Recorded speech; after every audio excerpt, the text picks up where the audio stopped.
Ladies and gentlemen, in this RedGamingTech.com video we have a possible release date for Sony's PlayStation 4. The story stems from a user on NeoGAF, and I'm going to read you guys out a quote from his original thread. Rumour, our internal product release schedule from head office dropped yesterday, and on October 21st an unnamed Sony console will be launched. For FYI, for your information, all console revision like the PS360 Slims, Wii, Mini were listed on PS360, Wii and Mini. Previously, the Wii U, 3DS and Vita were also only listed as Nintendo/Sony console in the product column.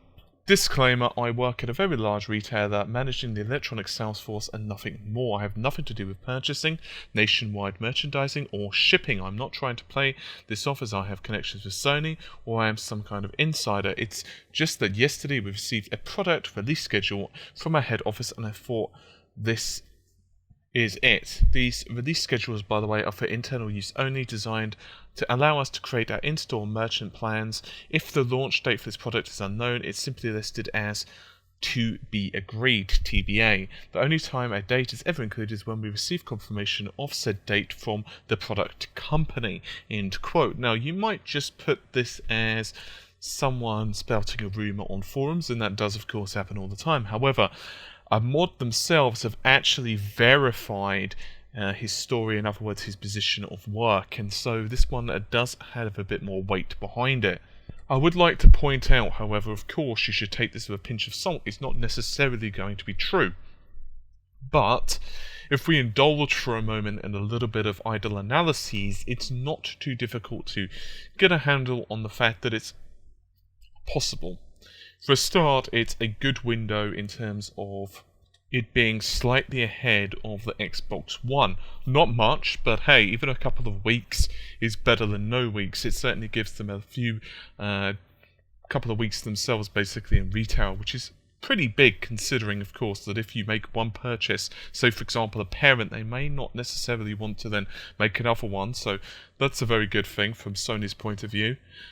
The next point of view is that it also gives enough time for titles like, say, Shadowfall to start doing well in retail before titles like, say, Call of Duty gobble up all the sales.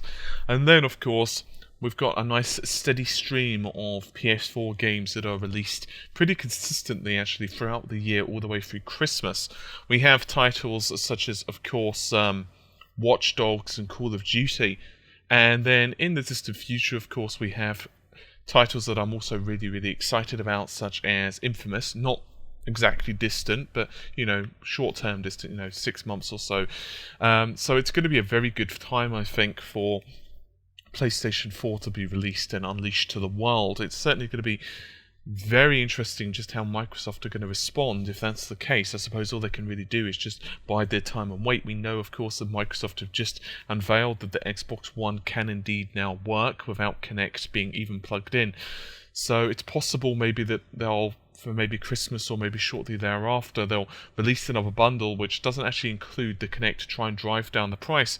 A lot of this, I suppose, will depend on just how well Sony do on retail. However, from what we understand from rumours, once again, it's speculation, as well as Sony's own announcements, it seems that the PlayStation 4 is going to be pretty scarce to come by unless you've pre-ordered it.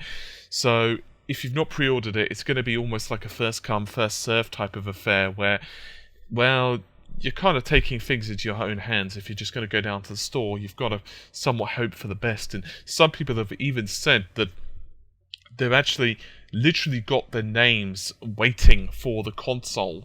So in other words, if you go to the store and your name's, Mark Smith, for example, your console will actually have Mark Smith, the box will actually have like a tag that says Mark Smith's PlayStation 4 basically written on it. That's what some people have actually been saying they've been doing. Just how true that is, once again, it's all idle speculation, but that's pretty much what they've been saying that they're intending to do. So if, for example, Mark Smith doesn't buy his PlayStation 4, then obviously that'll be one extra unit that they've got spare to sell to, Joe or whoever walks into the store and asks, do you guys have a PlayStation 4 to sell? But obviously we are still looking at finite numbers.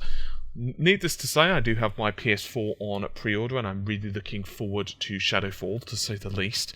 So I guess all we're going to have to do is just sit around and wait over the next couple of days, really. Regardless, hopefully you've enjoyed the video. It's been a fairly brief one for me, not very techy, but regardless, I think it's a pretty important rumour to cover. Once again, it is a rumour, so don't take it as it's definitely being released. Don't get your hopes and dreams pinned on this date or anything, but I certainly would be surprised if we get some confirmation from Sony in the next couple of weeks or so. Anyway, hopefully you've enjoyed the video. It's been fairly brief, but enjoyable to record. I will hopefully see you soon. Take care. Bye for now.